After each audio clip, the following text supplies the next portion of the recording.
دیکھ صبا، اس دفعہ تو میں اس کو چھوٹا سمجھ کر معاف کر رہی ہوں، اس لیے تم اس کو سمجھا لو، ورنہ اگلی دفعہ میں نے اس کی ان حرکتوں کے بارے میں خالو جی کو بتا دینا ہے۔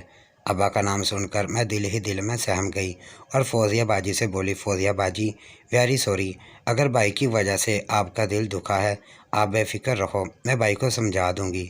میری بات سن کر وہ کہنے لگی، میری بہن تم نے اسے صرف سمجھانا ہی نہیں بلکہ اس کے کان پر دو لگانی بھی ہے تاکہ آئندہ وہ ایسی غلطی نہ کرے۔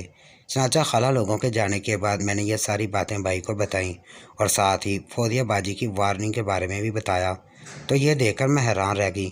بجائے ڈرنے یا معذرت کرنے کے، بھائی نے بڑی ڈٹائی سے کہا کہ جب تک وہ فوزیہ کی مار نہ لے تب تک وہ اس پر ٹرائیاں کرتا رہے گا۔ اگلے دن آشی پھر کہنے لگی، پر یار وہ ابھی چھوٹا ہے۔ تو میں نے اس سے کہا، وہ چھوٹا ضرور ہے لیکن اس کا ہتھیار کافی ٹھیک ہے۔ پھر اسے دلیل دیتے ہوئے کہنے لگی، دیکھو نا، اس کام کے لیے ہم لوگوں کو جس قسم کی پرائیویسی کی ضرورت ہوتی ہے اس کے لیے بھائی سب سے فٹ بندہ ہے۔ میری بات سن کر اس نے سر ہلایا اور کہنے لگی، کہتی تو ٹھیک ہے پر اور بات آئی گئی ہوگی۔ اس طرح اگلے 3-4 دن تک میں اسے بھائی کے ساتھ اپنی مستی کے بارے میں بڑھا چڑھا کر جھوٹی سچی باتیں بتاتی رہی، جس سے اس کو اپنے اندر لینے کا مزید شوق پیدا ہو گیا۔ اس کے ساتھ ساتھ میں نے ایک دفعہ بھی اس کو بھائی کے ساتھ مستی کا نہیں کہا، یہی وجہ تھی کہ کہیں وہ اس کا غلط مطلب نہ لے لے۔ ایک دن اسکول جاتے ہوئے جب میں پروگرام کے مطابق چپ چاپ اس کے ساتھ چل رہی تھی تو اچانک ہی اس نے میری طرف دیکھا اور کہنے لگی، کیا بات ہے صبا، آج تم بڑی چپ ہو، رات نہیں لیا؟ تو میں نے اس سے ایسی کہی بات کہ یار، تو وہ کہنے لگی، تو پھر کیا بات ہے؟ پھر خود ہی بولی، جو بات ہے اس کو گولی مارو، بس مجھے رات والے بارے میں سب بتاؤ۔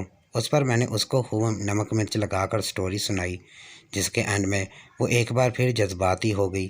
میری بات ختم ہوتے ہی اچانک وہ کہنے لگی، اچھا یہ بتاؤ، بھائی میرے ساتھ کرنے پر مان جائے گا؟ اس کی بات سن کر میں نے کہا، پہلے تم بتاؤ کہ تم راضی ہو؟ تو وہ اسبات میں سر ہلا کر بولی، ہاں یار، بنا اب میں نہیں رہ سکتی۔ تو میں نے اس سے کہا، ٹھیک ہے، میں آج بھائی سے پوچھ لوں گی۔ تو وہ کہنے لگی، ایک بات اور صبا، وہ یہ کہ میں نے اس کے ساتھ تمہارے گھر میں نہیں کرنا۔ تو میں نے اس سے کہا، تو پھر کہاں کرنا ہوگا؟ تو وہ بولی، ہمارے گھر کے اس کمرے میں جہاں میں اور تم کیا کرتی ہیں۔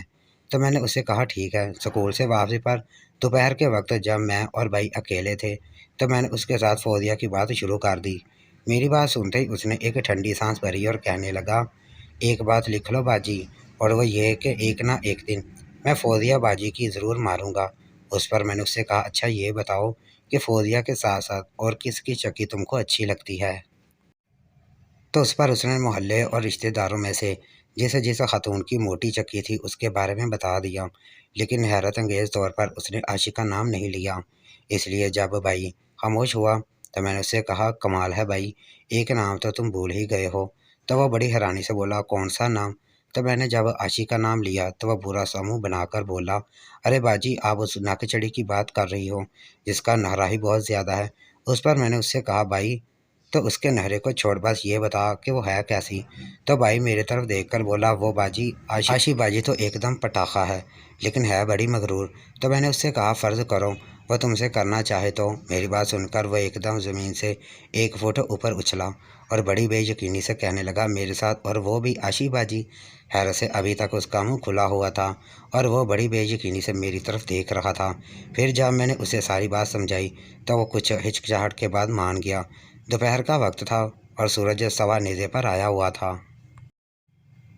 اس دن کچھ زیادہ ہی گرمی پڑ رہی تھی، لیکن یہ گرمی اس گرمی سے بہت کم تھی جو اس وقت عاشق کے جسم میں گھوم رہی تھی۔ اس کا صرف انداز ہی کیا جا سکتا ہے۔ میں نے اسکول کا بیگ لیا اور اماں سے کہنے لگی، امی میں عاشق کے گھر پڑھنے جا رہی ہوں۔ تو حسب معمول امی نے وہی بات کہی جو وہ روز کیا کرتی تھی، یعنی کہ کچھ آرام کر لو، پھر ٹھنڈے ویلے چلی جانا۔ لیکن میں امی کو کیا بتاتی کہ یہ ایک ایسا ہوم ورک تھا کہ جو صرف گرم ویلے ہی کیا جا سکتا تھا۔ اس لیے میں نے امی کو صرف اتنا کہا، کچھ نہیں ہوتا، اور میں باہر نکل گئی۔ اس کی اگلی قسط دیکھنے کے لیے ہمارے چینل کو لازمی سبسکرائب کریں۔